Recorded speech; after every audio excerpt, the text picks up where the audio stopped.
Yeah, kia ora. Good to see you again. So I got given a gift by my father yesterday. It was a Primus 96 cooker. A few of you saw the short I put up yesterday of it.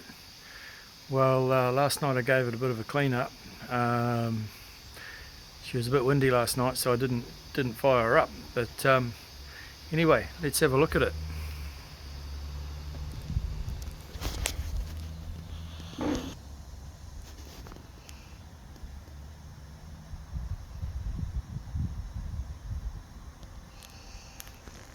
That's it there. It seems to be intact. Interestingly, when I polished it, there was some copper coloured colours came up when I touched her up with a with an oily rag.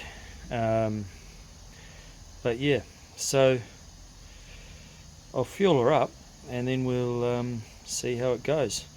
For those of you who are unfamiliar with this was the half pint version of the Primus cooker. I've got some of the bigger ones I'm in the middle of restoring now, but this one's much smaller. Canada greaser for scale. I think this was originally marketed as the picnic cooker. So it has the lipstick diffuser here, which was only found on a couple of models. Fuel tank here with a bleed hole. Around this side, this guy here, this guy is there just to fill up, to stop fuel leaking out when you take the diffuser off for transport, and of course the pump. So let's fuel it up. So I'm just using kerosene. I filled this up with kerosene last night and gave it a good slosh around to clean her out. What was in there after I shook it up came out quite yucky looking, so I've done that twice. Now it's looking a lot healthier. Fuel cap goes on. The cap has a pressure ridge in it. You should be able to see that. So I'm thinking I might need to get a new washer for the cap at some point, but for today's test fire that will be good.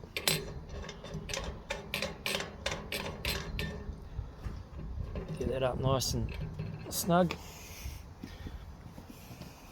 and we'll take it over and light it. So for those of you who are unfamiliar with these types of stove,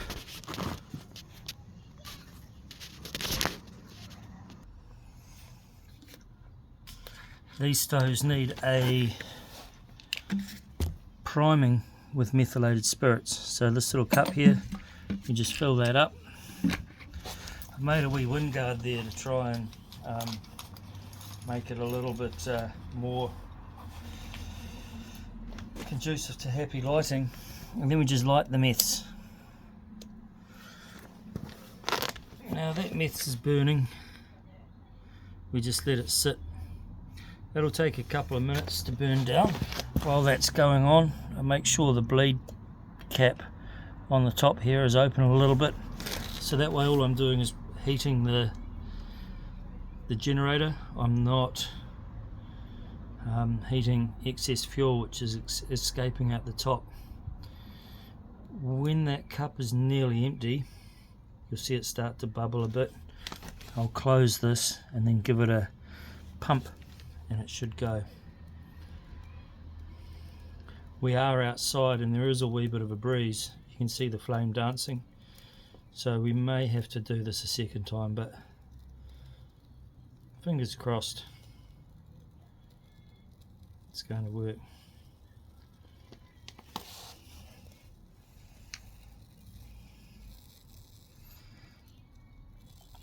This is the bit, if you turn it on too early, all you get is a big sooty fireball, and with this model you've got to open this valve up again in order to get it to in order to get it to turn off. So we're about 3/4 through the meths now. Just lock that off, cinch it off, and when the meths begins to disappear from the bottom there, we'll give it a pump. Any second now.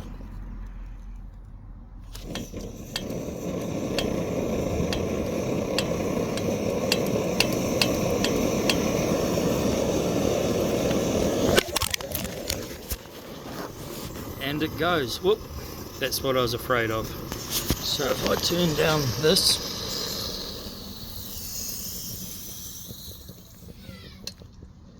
and then give her another pump,